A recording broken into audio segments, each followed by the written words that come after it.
Hey, what's up everybody? Chris Reed here from New Hampshire. Not an optimal day today, a little windy, kind of cool, but I can't wait to try out this trailer that I've been modifying.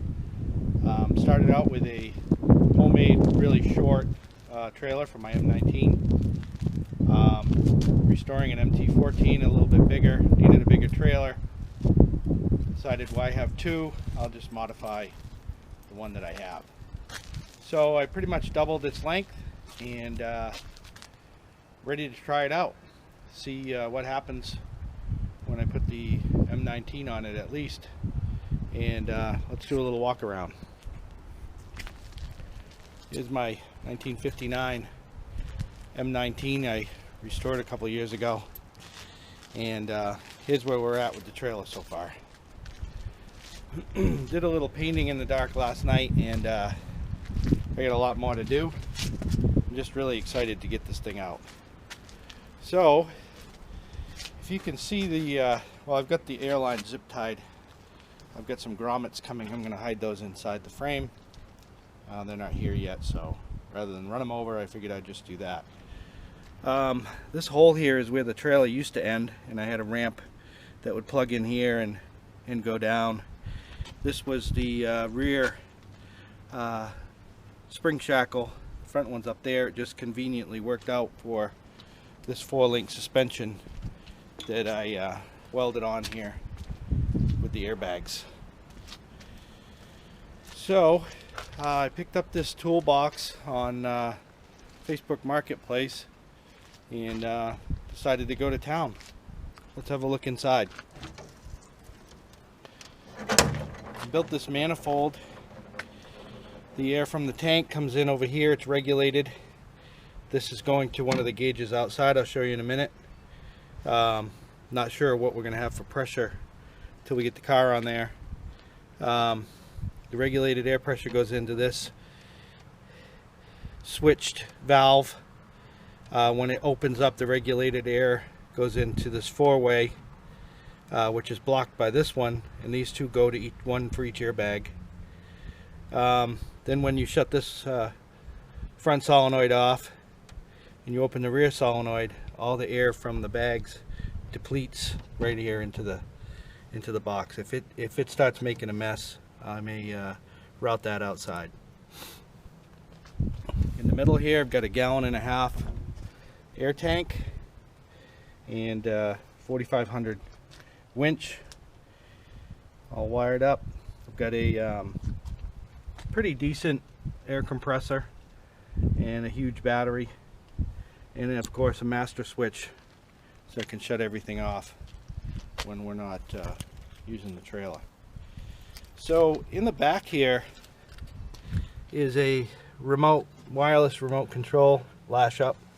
I bought this on Amazon. It was less than 20 bucks, and I've got my trusty tethered switch in case this fails for whatever reason, but we're going to try it with the remote today. For my gauges in here, this first gauge is plumbed into the regulator. Looks like it's at about 60 pounds, almost 60 pounds right now, and I've got 150 pounds of air in the tank right now. That's controlled by this air switch right here. It turns off at 150, turns on at 120. See how that works out. Alright, so with this remote control wireless setup, came with 2 remotes, this one and a much bigger one. So let's see what happens when we pull this on for the first time. Oh, I guess it was already on. And let's go out.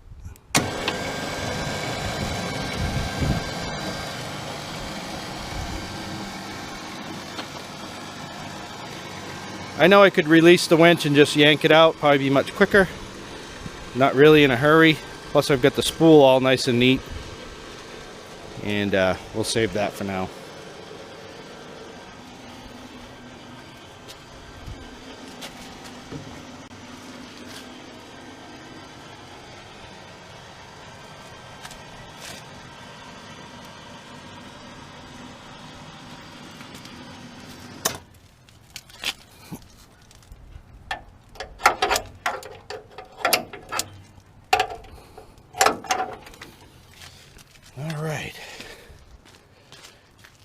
brake.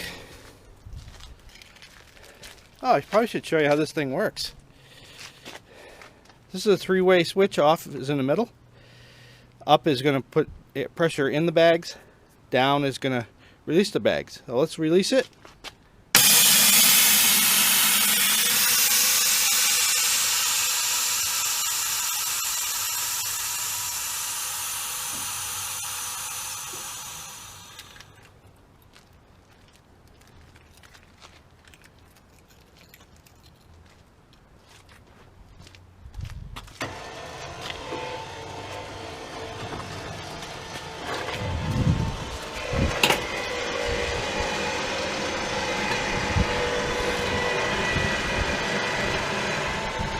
Like it's going to be tight over there, and it is.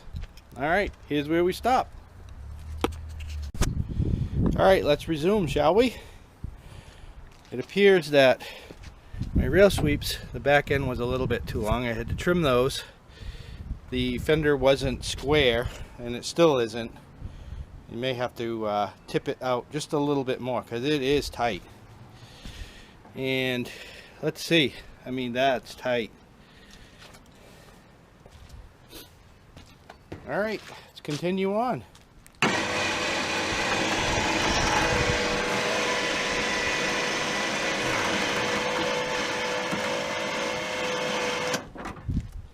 Another tight spot. Boy, I don't know. Looks like it's hitting here.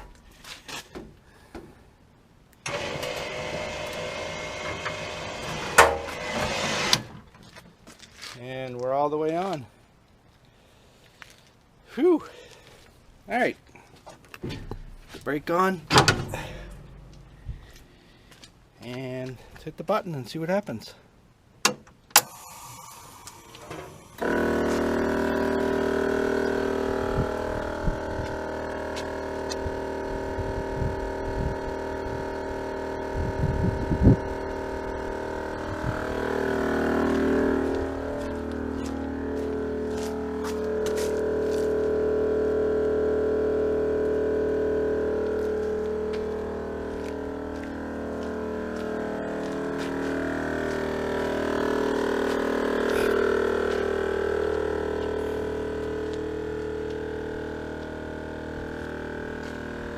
Still got to do some light work. I left the old wires in there so I can use them to pull the new ones through as far as I can. Now that's 60 pounds. Probably not going to be enough. So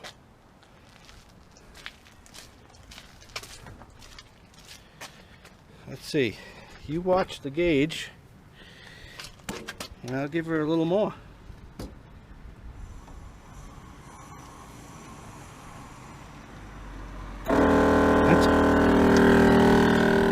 That's 80 pounds. The MT-14 is probably twice the weight of this thing. May have to get some bigger bags.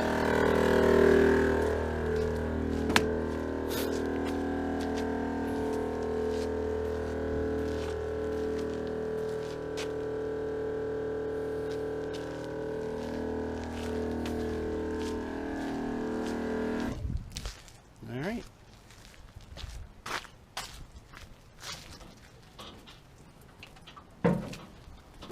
Sure is bouncy. Either that or maybe some shocks. I don't know.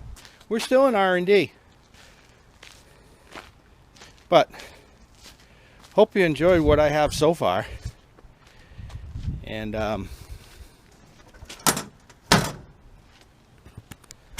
make some adjustments. And we'll do another video when the lights are done and when I come up with a solution for the fenders.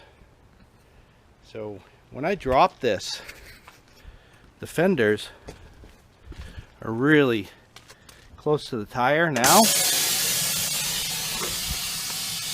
And that's why they're so high. It looks like I have a little bit of room left where I could lower it down. and that would give me the clearance problem fixed. And I may have to pull them out away a little bit. All right, be safe out there.